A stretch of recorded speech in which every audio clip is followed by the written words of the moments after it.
మరి నేను చెప్తున్న ఈ సాక్ష్యం దేవుని మహిమ కొరకే. మరి దేవుడు ఎంత గొప్పవాడంటే మనకి సర్వశక్తివంతుడైన యేసయ్య మనతో ఉంటాడు ఎల్లవేళలన. మా అమ్మగారికి బాగాలేదు, మొత్తం సంఘం అందరికీ తెలిసిన విషయమే మా మమ్మీకి బాగాలేదని. 5 years నుంచి మా మమ్మీ ఆరోగ్య పరిస్థితి బాగాలేదండి. మా మమ్మీకి ఫస్ట్ L1 ప్రాబ్లం నుంచి స్టార్ట్ అయింది. అలా L1 ప్రాబ్లం 2 years పోయాక కిడ్నీ ప్రాబ్లం స్టార్ట్ అయిందండి. మరి కిడ్నీ ప్రాబ్లం ఏంటంటే 2 కిడ్నీలు కొంచెం డ్యామేజ్ వచ్చాయి. ఆ డ్యామేజ్ రావడం ఎలా వచ్చాయంటే మమ్మీకి యూరిన్ ఇన్ఫెక్షన్ ఉందన్నమాట. ఆ యూరిన్ ఇన్ఫెక్షన్ నుంచి కిడ్నీలకు 2 ప్రాబ్లం వచ్చింది. మరి మమ్మీని యొక్క 5 years నుంచి డాక్టర్స్ తిప్పుతూనే ఉండేదాన్ని. మమ్మీకి ఎలా అంటే మా మమ్మీ కోసం చాలాసార్లు సంఘం అంతా ప్రార్థన చేయడం. L1 ప్రాబ్లం వచ్చినప్పుడు అండి, మీ అందరికీ తెలుసు, సాక్ష్యం చెప్పాను మీకు. మమ్మీని నాతయ్య పాలనలో తీసుకెళ్ళానండి. మమ్మీని తీసుకెళ్ళినప్పుడు ఆ డాక్టర్ అయితే ఇంకా 1 year బతుకుతారమ్మా మమ్మీ, ఇంకా అంతకు మించి ఎక్కువ బతకని చెప్పారు. అది చెప్పి ఇప్పటికి 3 years అయిందండి ఆ డాక్టర్ చెప్పి. మరి దేవుడు ఇప్పటికీ మా మమ్మీని సజీవుల లెక్కలో ఉంచారు. అయితే డాక్టర్ మాటని దేవుడు అక్కడ కొట్టివేశారు. అది పక్కన పెట్టేస్తే మమ్మీకి మొన్న చాలా సీరియస్ అయిందండి 1 month బ్యాక్. అప్పుడు ఆయుష్మాన్ హాస్పిటల్లో వేసాం. మమ్మీకి ఉన్న ప్రాబ్లం ఏంటంటే యూరిన్ ఇన్ఫెక్షన్ వల్ల 2 కిడ్నీలు చుట్టూ వాటర్ చేరిపోతాయి. అంటే మీకు ఎలా అర్థమైనట్టు చెప్తాను. ఇప్పుడు ఒక దగ్గర అలా వాటర్ అంటే నాచు పెట్టేస్తుంది కదండి, అలాగా యూరిన్ ఇన్ఫెక్షన్ వల్ల యూరిన్ పాస్ అవ్వక ఎక్కువ ఆ కిడ్నీల చుట్టూ ఈ వాటర్ చేరడం వల్ల కిడ్నీల చుట్టూ నాచులాగా చేరిపోయి న్యూరోకిడ్నీల ఫంక్షన్ సరిగ్గా అయ్యేది కాదు. మరి దాని గురించి మమ్మీకి ఇటువైపు న్యూరాలజిస్ట్ ఇద్దరు మమ్మీని ట్రీట్మెంట్ చేసేవారు. న్యూరాలజిస్ట్ దగ్గరికి వెళ్తే ఒక మాట చెప్పేవారు, న్యూరాలజిస్ట్ దగ్గర వెళ్తే ఇంకో మాట చెప్పేవారు. అంటే స్టంట్ వేయాలని మాత్రం ఏ రోజు మాకు చెప్పలేదు, ఎందుకంటే ఆ ఏజ్ ఆవిడకి సపోర్ట్ చేయదని. అలాగే మెడిసిన్తోనే మమ్మీని అలా రాణించుకుని వచ్చామన్నమాట. కాస్ట్లీ మెడిసిన్ ఎవ్రీ మంత్ 18,000 ఖచ్చితంగా మమ్మీకి అయ్యేదండి. అంటే టెస్టులకి అన్నింటికి మొత్తం అంతా కలిపి. మరి ఆ ఏజ్కి ఆవిడకి అన్ని మెడిసిన్ వాడడం కూడా చాలా రిస్కే, కానీ దేవుడు ఆ మెడిసిన్ వాడినా కూడా బాడీలో అలాగే సెట్ చేసుకుని వచ్చారు. మరి కొద్ది రోజులు పోయాకండి మమ్మీకి ఎలాంటి పరిస్థితి వచ్చిందంటే, మమ్మీ చిన్న చిన్న పొరపాట్లేనండి మన జీవితంలో అవి పెద్ద సమస్యగా అయిపోతే, మమ్మీ అతి చిన్న పొరపాట్లు అంటే షుగర్ బీపీ ఏ మనిషికి ఉన్నా అది చాలా జాగ్రత్తగా చూసుకోండి. షుగర్ టెస్ట్ రోజుకి చేయమని డాక్టర్ చెప్పేవారు మమ్మీకి. కానీ చేయడానికి ఇంట్లో సరైన పర్సన్ లేరు. మిషన్ అయితే నేను కొని తెచ్చాను, కానీ అది టెస్ట్ చేయడానికి కూడా మనిషి ఎవరు ఇంట్లో లేరు. అయితే దాని వల్ల మమ్మీకి సగం ప్రాబ్లం. అది పక్కన పెట్టేస్తే బీపీ షుగర్ నార్మల్గా ఉంటేనే యూరిన్ ఇన్ఫెక్షన్ కిడ్నీలో ఫంక్షన్ అంతా నార్మల్గా ఉంటుంది. మరి అది కూడా సరిగ్గా చేయలేకపోయారు. మెడిసిన్ అంతా తీసుకొని చేసిన ఆ టెస్ట్ వల్ల అండి ఎలాగైపోయిందంటే షుగర్ ఎక్కువైపోవడం, లో అయిపోవడం అలా జరిగింది మమ్మీకి. అయితే సడన్ గా మమ్మీకి ఏంటంటే ఈమె కిడ్నీ డాక్టర్ దగ్గర ఎప్పుడు చూపిస్తాం కదండి, ఒక్కసారి టెస్ట్ చేసేసరికి అండి మొత్తం అన్ని కిడ్నీ ఫంక్షన్స్ మొత్తం అన్ని డౌన్ అయిపోయాయి. డౌన్ అవ్వగానే అప్పుడు అపోలో డాక్టర్ దగ్గర తీసుకెళ్తాను.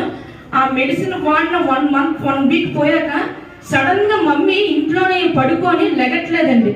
ఎంత పిలిచినా పలకట్లేదు, సరిగ్గా తినట్లేదు. మా వేదన వర్ణనితో 1 రోజు అయ్యింది, 2వ రోజు అయ్యింది. అంటే హాస్పిటల్కి తీసుకెళ్లాలంటే ఇప్పుడు కరోనా వైరస్ వల్ల వెళ్ళి జాయిన్ చేస్తే ఎక్కడ మా అమ్మని కరోనా వైరస్ లాగా అది చేసి చంపేస్తారేమో అని చూశారు కదండి. పెద్ద వాళ్ళకే అసలు రోజులు లేవు. బాలసుబ్రహ్మణ్యం లాంటివాడే చనిపోయాడు. ఇంకా మనం ఎంత అంటే ఆయనకి ట్రీట్మెంట్ చేయడానికి డబ్బు ఉంది, అన్నీ ఉన్నాయి. అలాంటి వాళ్ళు చనిపోయాను. ఆ వేదన మా అమ్మని మంచం మీద అలా ఉండి నేను చూడలేక ఏదో ఒక ప్రయత్నం చేయాలని హోమియో డాక్టర్ దగ్గరికి వెళ్ళి పరిగెత్తి ఏదో ఒక ట్రీట్మెంట్ అందించాలని ఆ మెడిసిన్ తీసుకొచ్చి మమ్మీకి వేసేదాన్ని. ఆ వేసినా సరే మమ్మీ లెగడం, ఆ నిమిషం అలా పడుకోకపోవడం, అసలు మనిషి లెగలేదండి, మంచం మీద అలా ఉండిపోయింది. నేను సముద్రం బయటన ఒక చేప ఎలా కొట్టుకుంటుందో నేను అలా కొట్టుకున్నానండి మా మమ్మీని అలా చూడలేక. ఎందుకంటే ఈ 5 సంవత్సరాల ఫెలోషిప్తో మా మమ్మీని బతికించుకొచ్చా. నా చేతిలో ఇంకొక రూపాయి లేదు. ఎలా బ్రో ఇప్పుడు ఏ హాస్పిటల్కి తీసుకెళ్ళాలి? ఆల్రెడీ నేను అన్ని ట్రీట్మెంట్లు అన్ని విషయంలో డబ్బులు అన్నీ చేశాను. ఇంకా డబ్బులు లేవు ప్రభు, నాకు దరిదాపులు ఎక్కడ ఎటు చూసినా డబ్బు లేదు. ఎలా ఏం చేయాలని చెప్పి ఎంతో వేదన చెందానండి. కానీ ఆలోచించాను. అంటే ఇప్పుడు ఒక విషయం అంటే, ఇప్పుడు మమ్మీ విషయంలోని డబ్బుల విషయంలో నేను అన్ని చూసుకునేదాన్ని. మరి నా భర్త సహకారాలు కూడా నాకు చాలా ఉండేవి. ఆ భర్త సహకారం లేకపోతే నేను అది చేసుకోలేదండి. అయితే ఇప్పుడు డబ్బు లేదు, నా తల్లి మంచం మీద ఉంది, ఏం చేయాలో నాకు అర్థం అవ్వలేదండి. అప్పుడు ఆలోచించాను, నా భర్తతో మాట్లాడాను. నా భర్త మాత్రం ఎక్కడి నుంచో 50,000 తీసుకొచ్చారండి. నెక్స్ట్ నాకు డబ్బులు లేని సమయంలోని ఏం చేయాలో నాకు అర్థం కాలేదు. నాకు వెంటనే ఒకే ఒక వ్యక్తి కనిపించారండి. ప్రార్థన చేసుకుంటే పాస్టర్ గారే నాకు కనిపించారండి. నేను ఇంట్లో వాళ్ళని కూడా నేను మామూలుగా నాకు కష్టం వచ్చినా నేను ఎవరిని అడగను ఇంట్లో వాళ్ళని, కానీ నాకు పాస్టర్ గారు కనిపించారు. ఇంతకలా ఒక వాక్యం చెప్తున్నప్పుడు సంఘ సభ్యుడు సహాయం అయినప్పుడు చెయ్యాలని ఎగ్జాక్ట్లీ కరెక్ట్ అండి. నేను అడిగింది, పాస్టర్ గారు నాకు 40,000 కావాలండి, నా అమ్మగారికి బాగోలేదు, నేను ఆయుష్మాన్ హాస్పిటల్లో వేసానండి, ఇప్పుడు నాకు ఎలాగైనా డబ్బు కావాలి, ఇప్పుడు డిశ్చార్జ్ చేయడానికి. నేను డిశ్చార్జ్ కోసం చెప్తున్నాను, దాని ముందు విషయం తర్వాత చెప్తాను. డిశ్చార్జ్ విషయంలోని నేను ఫోన్ చేశాను. నేను అడిగిన 3 minutes అనుకుంటానండి, పాస్టర్ గారు 40,000 అమ్మ నువ్వు ఫోన్ పెట్టి అన్నారు. ఫోన్ పెట్టిన 3 minutesలో నాకు పాస్టర్ గారు 40,000 వేశారండి. ఆ అమౌంట్ చూసి నేను ఎంత ఏడ్చానంటే, ప్రభువా దేవుడు బిడ్డలని దేవుడు సహాయం చేస్తారు. ఇప్పుడు నా తండ్రి నన్ను కన్నారు, కానీ ఆత్మీయ తండ్రి పాస్టర్ గారు ఆ 40,000 చూసి నేను ఎంతో ఆనందించింది. నేను లేని స్థితి అప్పుడు, ఆ టైంలో నేను ఎంతో వేదన చెందిన స్థితి. డిశ్చార్జ్ చేయాలంటే అమౌంట్ కావాలంటే ఎక్కడి నుంచి వస్తాయండి. అయితే ఈ జనకథలు పెట్టేస్తే మా మమ్మీని అలాగే ఉంచాను, మంచం మీద ఇంట్లోనే ఉన్నారు. అప్పుడు మురళి ఎలాగో 50,000 తీసుకొచ్చాక ఇంక వెంటనే ఆలోచించకుండా ఆయుష్మాన్ హాస్పిటల్లో వేస్తానండి. హాస్పిటల్లో వేసాక ఆ డాక్టర్ హాస్పిటల్లో జాయిన్ చేసినప్పుడు మాత్రం నేను లేనండి. మా రాజేష్ బావ మిగిలిన వాళ్ళే వెళ్ళారు. ఆ డాక్టర్ చెప్పిన మాట ఏంటంటే 100% మేము గ్యారంటీ ఆవిడకి ఇవ్వలేమని చెప్పారండి. మేము దేవుళ్ళు కాదు కదా, మేము 100% గ్యారంటీ ఇవ్వలేమని చెప్పారు. మరి అలా చెప్పినప్పుడు స్టంట్ వేయాలన్నారండి 2 కిడ్నీలకి. మరి స్టంట్ వేసినప్పుడు పాస్టర్ గారికి ఫోన్ చేసి చెప్పాం, స్టంట్ వేసాక ఆవిడ ప్రాణం ఏమవుతుందో కూడా తెలియదు అన్నారు. మరి పాస్టర్ గారికి ఫోన్ చేసి చెప్పాము. సంఘస్థులు చాలా మంది భారంగా చేశారు ప్రార్థన. మరి ఆ 2 స్టంట్లు సక్సెస్ అయ్యాయండి. సక్సెస్ అయ్యి అద్భుతం జరిగింది. మరి అద్భుతం జరిగి డిశ్చార్జ్ అయ్యి నా తల్లి ఇంటికి రాకముందు మనసులో అనుకున్నాను, ప్రభువా నా తల్లిని హాస్పిటల్ నుంచి తిన్నగా బీచ్ తీసుకెళ్ళి బాప్తీసం ఇచ్చేస్తాను ప్రభువా అని అనుకునేటప్పుడు మరి నేను ఆ విషయం అంటే కొంచెం ఏదైనా చిన్న మేలు జరిగితే మిగిలిన మర్చిపోతారు కదండి. నేను ఇంక బాప్తీసం విషయం మర్చిపోయాను. కానీ మమ్మీకి అప్పటికి కొంచెం బాగాలేదు. ఇంటికి తీసుకొచ్చిన తర్వాత ఒక 3 days బాగున్నారండి. 3 days పోయాక ఇంక అస్సలు బాగాలేదు ఆవిడికి. ఇంక చాలా క్రిటికల్ కండిషన్ అయిపోయింది మమ్మీకి. ఇప్పుడు డబ్బు ఎంత ఖర్చు పెట్టామంటే మాకు రేషన్ డిపో ఉంది, అక్కడి నుంచి డాడీ అమౌంట్ తీసుకొచ్చారు. నెక్స్ట్ మా రాయేష్ బావ సహాయం చేశారు, సాయి కుమార్ బావ సహాయం చేశారు, మా పెద్ద బావ సహాయం చేశారు, పాస్టర్ గారు సహాయం చేశారు, నా భర్త సహాయం చేశారు. అంటే ఆల్మోస్ట్ అన్ని సహాయాలు అయిపోయాయండి. ఇప్పుడు మమ్మీకి బాగలేదు, ఏం చేయాలి? నేను ఎంతో బాధపడ్డానండి. మళ్ళీ ఏం చేయాలో తెలియని స్థితిలో ఇంకా మాకు ఆప్షన్ కేజీహెచ్ ఒక్కటే దొరికిందండి. ఇంక మా దగ్గర డబ్బు లేదు.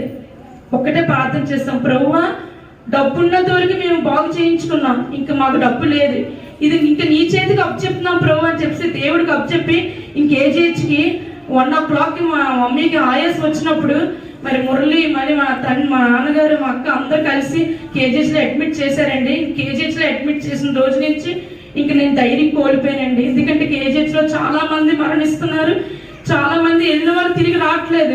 ఇంక ప్రభువా ఏంటి నా దగ్గర డబ్బు లేదు, ఇప్పుడు మళ్ళీ మా అమ్మ కేజీహెచ్కి వెళ్ళిపోయింది, ఇంక మా మమ్మీ రాదు, ఇంత డబ్బు ఖర్చు పెట్టినా మా అమ్మలా అయిపోయింది ప్రభువా, నేను ఏం చేయాలని కేజీహెచ్లో ఉంది, ఇంక మా అమ్మ తిరిగి రాదని ఎంతో వేదన చెందానండి.